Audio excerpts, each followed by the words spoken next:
Cameras were rolling, reporters were losing their voices, and within seconds, Zatlana's courtroom turned into pure chaos. The same Tiny Harris who once slayed red carpets and ruled reality TV was now being restrained by security.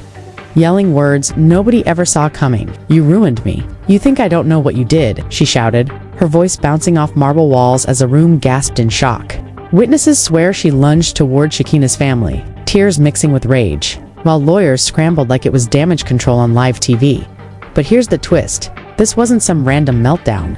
Just moments before the explosion, Tiny's lawyer got an anonymous message hinting at the biggest celebrity setup of the decade. So, was this a breakdown? Or the moment truth finally snapped free from the lies? Stay tuned, because what happened next inside that courtroom left fans, reporters, and even haters speechless. This isn't drama, it's betrayal, revenge, and a truth too loud to bury. The courtroom was already buzzing before Tiny Harris even showed up. Reporters had been camping outside since sunrise, desperate for their next headline in what was officially Atlanta's hottest trial of the year. The air was thick perfume, camera flashes, and rumors mixing like smoke. Every time those heavy courtroom doors creaked open, 100 phones flew up like digital vultures, hunting for drama. Tiny walked in quietly, rocking a sleek gray suit. Dark shades hiding swollen eyes, but the hush that followed wasn't respect, it was tension. Everyone knew something was about to explode. For weeks, the world had been glued to this circus. Leaked tapes, fake confessions, deepfake theories. It was a scandal buffet no one could stop watching. Tiny's fans painted her as a victim. Her haters called her a master manipulator caught in her own web. The judges warning no outbursts. No theatrics was cute, but everyone knew it wouldn't last. Then Shekinah's family walked in, and boom, the mood shifted. Her mother, draped in white like she came to bless or bury someone, took the stand. Face equal parts grief and victory. Cameras clicked like gunfire. Mrs. Anderson, the prosecutor, purred. "You've known Tiny Harris for 15 years, right?" She nodded. "And during that time, did you ever see manipulation or deceit?" A long, chilling pause, then softly, "Yes, I did." Tiny froze. Her lawyer whispered something useless while old memories stabbed through her mind. Wine night's laughter. "She lied." The witness continued. "She lied to everyone, and when people caught on, she blamed us." The courtroom erupted. The judge's gavel slammed, but too late. Tiny's face said it. All burning eyes, clenched jaw. "Objection," her lawyer barked. "Speculation and hearsay." "Sustained," the judge muttered. But let's be real, those words were background noise now. The jury had already read every ounce of pain stamped on Tiny Harris's face. The room was barely settling when Tiny's confiscated Butro-turned phone buzzed once. Her eyes flicked down. Her lawyer snatched it before she could reach. His brow knotted as he read a strange text. "They're about to expose the drive. Don't let her speak." He froze mid. Tiny saw his color drain. "What?" she whispered. "Nothing. Stay calm," he lied. But the damage was done. She saw the fear, and her pulse skyrocketed. Every sound blurred into white noise. Shekinah's family's voices became distant static. One phrase pulsed in her head: "Don't let her speak." Then, slow as a movie, the prosecutor smirked like a man who already knew the next scene. "Mrs. Anderson," he said sweetly, "what did Tiny threaten to do if you spoke out?" The woman stared straight at Tiny. She said, "She'd ruin us." Tiny's chair screeched across the marble floor. Gasps. "Cameras, that's a lie." She exploded, standing so fast her papers scattered like confetti. "You ruined me. You think I don't know what you did." Security jumped in, but she wasn't done. "You and your daughter set me up. You sent those tapes. You wanted me gone?" The courtroom went wild, reporters yelling, flashes blinding, the judge's gavel pounding helplessly. Tiny's lawyer tried to hold her back, but she pushed forward, trembling fury blazing through the chaos. For one terrifying second, it looked like she might actually charge. "She's lying." Tiny Harris screamed again, finger shaking toward the stand. "They all are." Two bailiffs rushed in, grabbing her by the arms. And for a frozen heartbeat, the scene turned cinematic, the once glamorous star restrained. Mascara-streaked eyes wild with equal parts rage and heartbreak. That image. On every magazine cover within the hour, outside chaos detonated. Fans screamed her name like a rally cry, while haters hurled insults. Hashtags blew up instantly. Hashtag Tiny Meltdown, hashtag Courtroom Chaos, hashtag SHEKINAH Speaks. Clips of her shouting flooded timelines, slowed down, remixed, and replayed into 1,000 clickbait versions of the same 3 seconds. Inside, as guards dragged her out, her lawyer gripped the phone like it held the world's secrets. The message still burned on the screen. "They're about to expose the drive. Anonymous, untraceable." He glanced at Shekinah's family, whispering. Avoiding eye contact, the truth clicked. This wasn't justice. It was theater. A setup so polished even the jury played extras. Down the hallway, Tiny stayed silent, breath heavy but eyes sharp. The noise outside roared, but she didn't blink. Beneath humiliation, something colder stirred a promise. They wanted her broken. They wanted her gone. But this was just the intermission. The van ride after felt unreal, blue lights streaking past tinted glass. Reporters pounding for blood. Tiny sat cuffed, wrists red, mind replaying her outburst on loop. Not regret, just realization. Across from her, Michael scrolled his phone, muttering, "It's everywhere. They're saying you attacked someone. That you lost it?" She stared out the window. The video's up already. Minutes ago, trending. She let out a bitter laugh. They wanted a show. Guess I gave them one. When they finally hit the safe house, Michael rushed her inside, dodging cameras like a pro. The place was barely lit. Just a table, a couch, and a sad pile of case files. Tiny Harris dropped her bag and collapsed onto the couch. The silence so heavy it almost hummed. "Who sent that message?" she asked at last. "No idea," he muttered, pacing like a trapped cat. "Encrypted source, no name. No trace." He stopped, staring at her. "But someone in that courtroom made sure it got to me, and they wanted you shut up." Tiny rubbed her temples, voice low. "Then they're scared, which means we're close." Michael let out a tired laugh. "Close to what? Tiny? Another PR disaster. They've got witnesses, fake confessions, tapes, and now your viral meltdown. The press is painting you as unstable." Tiny leaned forward, eyes icy. "They can paint whatever picture they want. I know what I saw. That text wasn't random. Someone's pulling the strings, and it's not Shekinah's mom. She's just the puppet on display." Michael hesitated. "You think Shekinah's still in on it?" "No," Tiny said slowly. "I think she's being played. Same as me." The silence stretched, then her phone buzzed again. A new message. Private anonymous username, JXR. She opened it. One sentence stared back. "Check your mirror before you sleep tonight." Tiny's heart stuttered.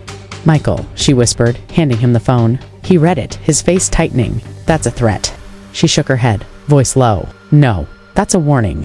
That night, sleep was impossible. Every screen in America was playing her breakdown clips of her shouting. Headlines branding her unhinged, out of control, queen of chaos. On one talk show, Shekinah's sister put on her best crying performance. "She attacked our family in court," she sobbed. "She needs help. We're terrified." Tiny muted the TV, staring at her reflection in the black screen. The woman staring back was a stranger, tired eyes, pulled back hair, but behind the exhaustion, fire. "You want a villain?" she whispered. "I'll give you one." At 3 a.m., footsteps outside. She froze. Michael slept in the next room. She peeked through the blinds, an idling car across the street. Lights off. She hit record. After a minute, it sped away. No plates. Just red taillights fading into dark. Morning came. Michael entered, coffee to dark. Morning came. Michael entered, coffee in hand, face grim. New motion. They want to psych evil before the next hearing. Tiny laughed cold, sharp. "Of course they do. Classic paint me crazy so no one hears the truth." She stood, pacing. "You still have that flash drive?" He hesitated. "Yeah, but if it's what you think, it's proof," she snapped. "Time to use it." Michael opened his laptop. Files filled the screen, calls, voicemails, private recordings. Tiny clicked one. 2 voices. A man, once she's gone, the label's ours. A woman's laugh. "Told you?" "She thinks she's the queen." Tiny froze. Those voices and T.I. Michael went pale. "This could ruin them," he breathed. "But we'll need to verify it before court." Tiny Harris opened her eyes, calm but shaking. "No, we're not taking it to court." Michael frowned. "Then what's your play?" She looked up slowly, a sly smile forming. "We take it to the public. The same way they did me." Before he could answer, her phone buzzed again. Another anonymous text. "You're not supposed to have that file."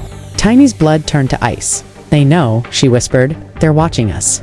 Michael slammed the laptop shut. "We go dark. No Wi-Fi, no calls. We move now." Tiny's jaw tightened. "They wanted me silent. They forgot one thing." She stared dead ahead, like addressing an invisible camera. "I'm not done talking." Outside, Atlanta woke up, but Tiny had never felt more alive. The queen they tried to bury was breathing again, ready to make her next move unforgettable. By sunset, the city was buzzing. Every blog, every gossip site, every messy podcast screamed the same question. Where is Tiny Harris? After the courtroom explosion and leaked files, she'd vanished. Rumors flew she'd fled, been arrested, disappeared. The truth. Stranger. Tiny was holed up in an abandoned studio she once shared with T.I., dust-covered and silent. Fitting the birthplace of her empire would now be the launchpad of her revenge. Michael paced, phone in hand. They're flipping the story fast. Every outlet's calling you unstable. They're using your meltdown to bury the proof. Tiny leaned on the old piano, voice low. Then we'll bury them instead. Michael sighed, exasperated. You don't get it. These people have money, power, reach. You go public, you disappear. Tiny's stare didn't waver. They already tried. Thunder cracked outside, rattling the windows. She opened a clean laptop, loaded the files, and hit play. T.I. and Shekinah's voices filled the air, plotting, laughing, bragging about the fake leak that ruined her. Every second burned. Then another file. Time-stamped the night before the trial. Not audio this time, video. Grainy, hidden camera footage. 2 figures in a dim office, Shekinah, unmistakable, and a tall man in a dark coat. Tiny Harris leaned in, pulse racing. Pause it, she whispered. Michael froze the frame. The man turned toward the cameraman there. It was Tiny's breath caught. That's not T.I., she said slowly. That's Marcus. Michael frowned. Your old manager. Yeah, she whispered. I fired him years ago after he tried to sell stories to the press. Michael stared at the screen. Looks like he found a better buyer. Before they could even process that bombshell, a loud crash shattered the silent-scarred door slamming outside. Michael darted to the blinds. 2 black SUVs at the gate. We've got company, he said, voice tight. Tiny's heart slammed in her chest. How did they find us? No clue, he said, grabbing the laptop and stuffing it into a bag. We move now. Footsteps thudded closer, heavy and deliberate. Shadows crept across the windows. The old fear clawed its way back up Tiny's throat, but this time she didn't flinch. Michael, she said evenly, send the files. He blinked. To who? To everyone. You mean leak it, she nodded. They leaked lies about me. Let's see how they handle the truth. Michael hesitated only a second before opening a secure line. Once this goes live, he warned, there's no going back. Tiny drew a deep, steady breath. Good, she said. I'm done going back. The front door exploded open and 3 men stormed in black clothes, masks, and the kind of silence that only comes with training. Michael slammed the laptop shut, backing away with his hands up. Give us the drive, one demanded. Tiny Harris didn't flinch. You're too late, she said coolly. It's already out there. The man hesitated, eyes darting to his partners. Right then, Michael's phone buzzed, like crazy notifications pouring in. The upload was complete. The files, every recording, every deal, every betrayal were flooding the internet faster than anyone could kill them. In minutes, the world knew everything. The masked men exchanged one last look, then slipped into the storm, vanishing as quickly as they came. Tiny stood frozen in the center of the room, shaking, but smiling for the first time in weeks. They wanted a scandal, she murmured. Now they've got one. Michael stared at her, torn between terror and respect. You just started a war. Tiny turned toward the rain-soaked window, eyes steady. No, she said quietly. I just ended one. But as the words left her lips, her phone buzzed again. A new message. You really think it's over? That was only part 1. Tiny's smile vanished. She looked out into the lightning-night. The war wasn't over. It had only evolved. And this time, the enemy wasn't hiding. It was watching, and that's where everything blows wide, open, bigger, louder, and messier than anyone could have scripted. The files are out. The truth's spreading faster than wildfire. And Atlanta is split right down the middle half, chanting #Justice for Tiny. The other half demanding she be locked up. Reporters have turned her safe house into a circus. Helicopters buzz overhead, and every talk show host in America is asking the same question. Did Tiny Harris expose the system, or burn it to the ground? But now, it's your turn to decide, because this saga, it's far from over. That flash drive was just the spark, and whispers say more leaks are coming, bigger names, darker secrets, the whole hidden circle that's been pulling the industry's strings for years. So what's your take? Was Tiny Harris a woman pushed to her limit, framed, betrayed, and forced to fight back? Or was this her master plan from the start to rewrite the story and snatch the spotlight back at any cost?